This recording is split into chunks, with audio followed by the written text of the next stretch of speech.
So, in this one, I'm going to tell you all how mantras work, what's the science behind it, and how they influence the chakras. So, this is a side note on my the Vedic gods are higher dimensional beings video. Anyway, so in our body there are seven chakras if you look into yoga, and there are some minor chakras as well. Basically, each akshar of Sanskrit, we can attain a siddhi of that by chanting that akshar like ka. If you do it like a mantra, then you can attain the siddhi of ka too. And each there are these seven chakras in your body, right? They exist in some other dimension, you can say.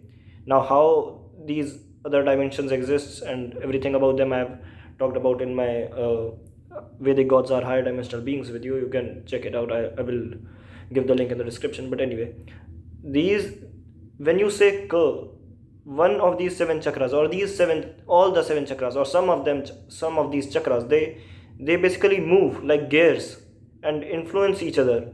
Just when you say ka, and once you like start chanting ka, they start moving in certain way, which basically redirects your prana shakti, your energy, that those chakras start making a connection. They start transmitting signals to these higher realms, to these higher dimensions, you can say. And the chakras are the akshars, when they are put in a specific sequence, they make a mantra.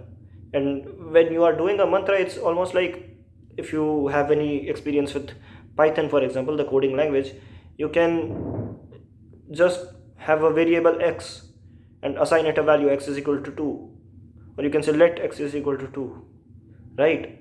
And then you can use many different functions with it, right? Call and everything, call this function and everything. So when you are like using different elements of coding in a sequence, it creates a program.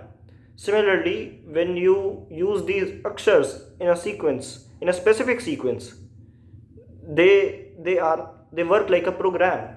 You cannot by your own wish just randomly put up Python elements together and say that this is a working program which like does something beneficial, right?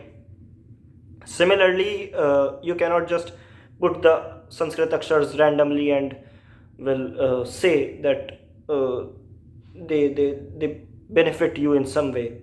The rishis knew how to make these programs or make these mantras using the Sanskrit aksharas as basic elements, and they put it in a specific sequence, which when we chant it influences our chakras in a specific manner, which then transmits certain signals to the higher realms, and then it helps us make connection with the higher deities.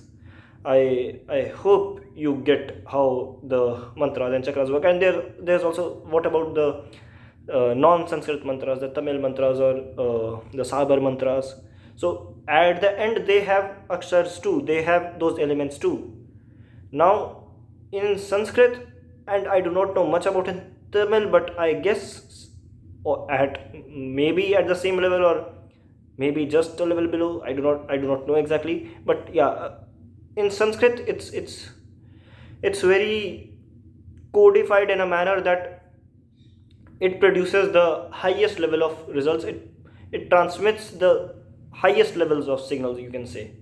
It transmits those signals very deeply, and it can connect you with the very higher deities. Whereas the Sabar mantras and all, they can work, but they transmit temporary signals which you need to recharge uh, once every a specific amount of time passes.